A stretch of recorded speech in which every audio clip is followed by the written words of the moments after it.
Yeah, we've got to continue to get better. Obviously, as we move forward, the unit that we're facing this week going to be the best unit we've played up to this point, and we've got to continue to play guys like Caden and like Jacob so that we're able to play multiple guys at the front spot. I think we ended up playing 10 last week. Troy also has played a lot of ball for us here in the first 3 weeks, which has been good to see. The run game, we need more production from that standpoint, and we need to create some explosives at times in the run game. So we'll look forward to that being a big part of who we are as we're moving forward as well. You also got Caden Green and Jacob Sexton, some of their first significant reps of the season. What did you see from those guys? Yeah, both guys that are going to be really good players for us. They're not quite there yet, but they're continuing to work at a really high level. I love their mindset and their toughness and how they approach the game. So guys that we look to have big roles here as they move forward throughout their career. Yeah, we're going to continue to roll some guys up front. We've got guys that deserve to play, and those guys have played and they'll continue to. With what we're seeing out of Cincinnati is a front that's really good. They're big, they're long, they're physical, and the strength of their defense to me is that front. So it'll be a great challenge for us as we go on the road. As far as Cincinnati's offense, multi-dimensional. The thing that jumps out the most is, they're one of the top rushing offenses in the country. I think they're the 8th rushing offense in the country. The least amount of yards they've been held to this year is 219 rushing yards. That's a lot, okay?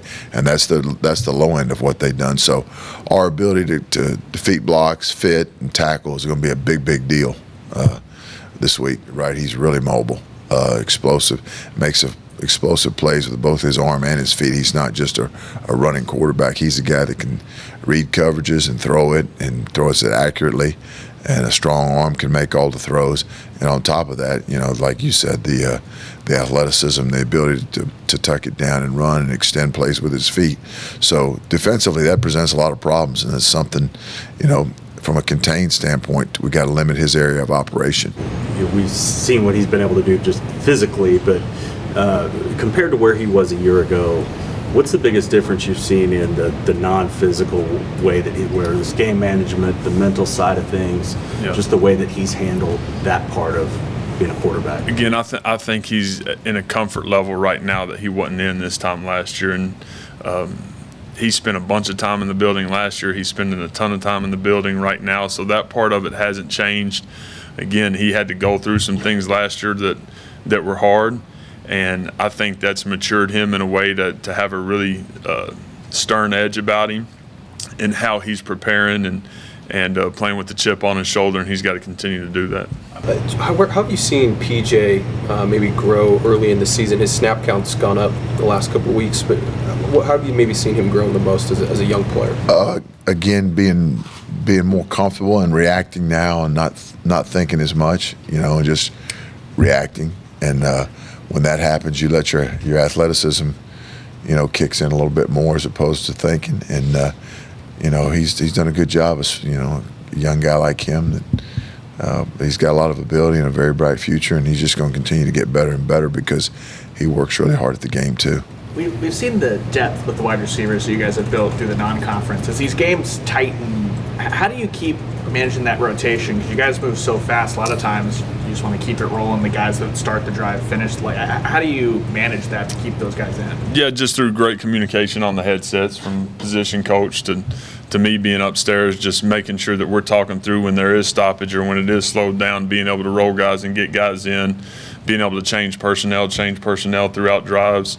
On Saturday when it slowed down and we had opportunities to do so. So we'll continue to look at that in the flow of it and in the middle of the game. We were more disruptive. I thought that our guys inside, were more disruptive, and certainly that's a wonderful thing. And especially you're going into a week like we're going into right now, where we know, our inside guys have to win and get knocked back, because if we're at the line of scrimmage or go backwards, there's going to be some big time seams, and these guys.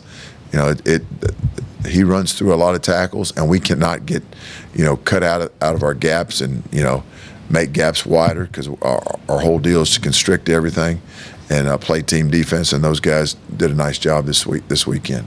Yeah, I think it's been a steady progression. I think Coach Bates does a great job with those guys, and that's a point of emphasis, and he understands that and beats that into their head too. So, yeah, I think that's where we've made some strides and still got some room for improvement, especially against the type of opponent that we're playing this week. Coach, how much does a guy like Cincy's Dante Corleone affect your game plan this week, and what are some things you can do to try to neutralize him Saturday? Yeah, he's a guy that's played incredibly well. They've got a bunch of guys really that have played incredibly well. Again, it's a big, long, physical group, and we've got to do a great job being able to mix it up, changing the tempo, being able to do some things where we are huddling and we're slowing down and making sure that we've got the right guys hatted just because of some of the different presentations that we're getting defensively. So we'll continue to do that, being able to mix it up and change it up and varying the tempos as we play.